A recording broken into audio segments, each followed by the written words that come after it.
भोगवती नाम की एक नगरी थी। उसमें राजा रूपसेन राज करता था। उसके पास चिंतामणि नाम का एक तोता था।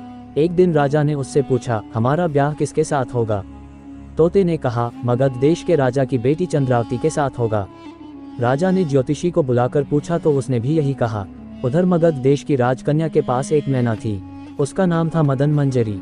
एक दिन राजकन्या ने उससे पूछा कि मेरा विवाह किसके साथ होगा, तो उसने कह दिया कि भोगवती नगर के राजा रूपसेन के साथ। इसके बाद दोनों को विवाह हो गया। रानी के साथ उसकी मैना भी आ गई। राजा रानी ने तोता मैना का ब्याह करके उन्हें एक पिंजड़े में रख दिया। एक दिन की बात की तोता मैना में बहस हो गई। मैना ने कहा, आदमी बड़ा पापी, दगाबाज और अधर्मी होता है। तोते ने कहा, स्त्री झूठी, लालची और हत्यारी होती है। दोनों का झगड़ा बढ़ गया तो राजा ने कहा, क्या बात है, तुम आपस में लड़ते क्यों हो? मैना ने कहा, महाराज, मर्द बड़े बुरे होते हैं। इसके बाद मैना ने एक कहानी सुनाई।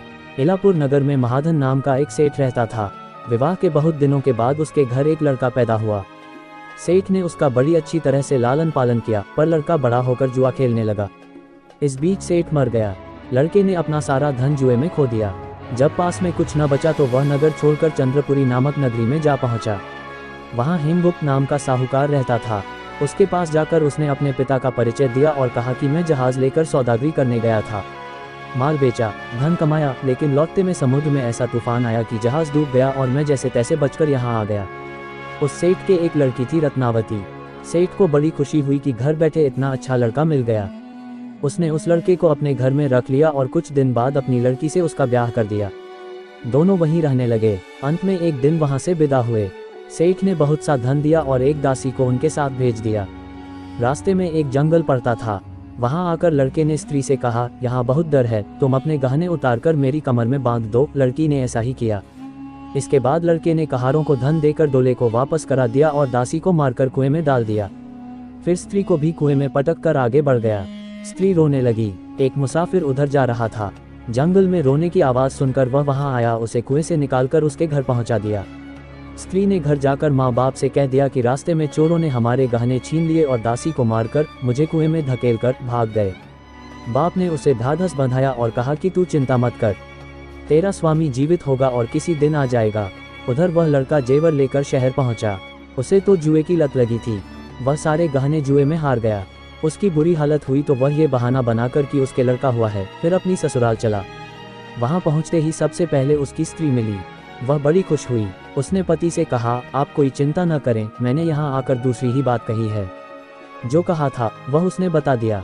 सेठ अपने जमाई से मिलकर बड़े प्रसन्न हुए और उन्होंने उसे बड़ी अच्छी तरह से घर में रखा। कुछ दिन बाद एक रोज जब वह लड़की गहने पहने सो रही थी, उसने चुपचाप छुरी से उसे मार डाला और उसके गहने लेकर चंपत हो गया। मैना बोली, महाराज, ये सब मैंने अपनी आंखों से देखा। ऐसा पापी होता है आदमी। राजा ने तोते से कहा, अब तुम बताओ कि स्त्री क्यों बुरी होती है। इस पर तोते ने ये कहानी सुनाई। कंचनपुर में सागर दत्त नाम का एक सेठ रहता था।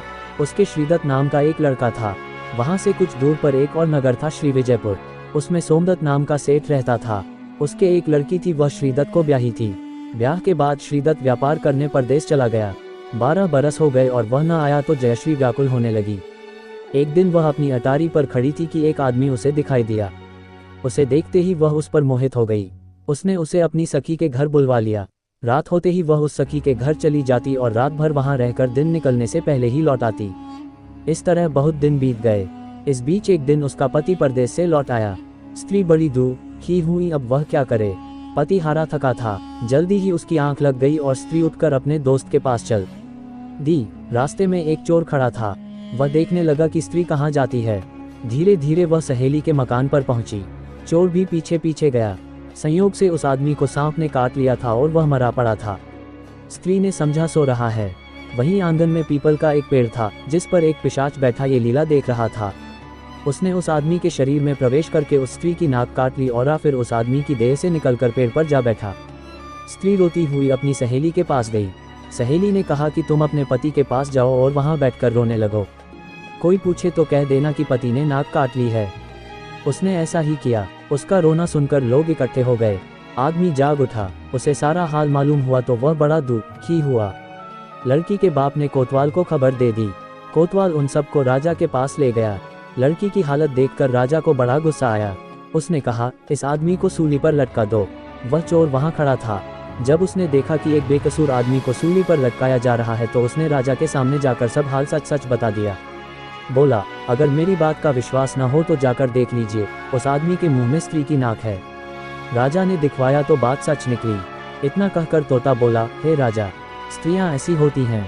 राजा ने उस स्त्री का सिर मुंडवाकर गधे पर चढ़ाकर नगर में घुमवाया और शहर से बाहर छुड़वा दिया। ये कहानी सुनाकर बेताल बोला, राजा बताओ कि दोनों में ज्यादा पापी कौन है। राजा ने कहा, स्त्री। बेताल ने पूछा, कैसे। राजा ने कहा, मर्द कैसा ही दुष्ट हो, उसे धर्म का थोड़ा बहुत विचार रहता ही है, स्त्री को नहीं रहता, इसलिए वह अधिक पापिन है। राजा के इतना कहते ही बेताल फिर पेड़ पर जा लटका। राजा लौट कर गया और उसे पकड़ कर लाया। रास्ते में बेताल ने 5वीं कहानी सुनाई।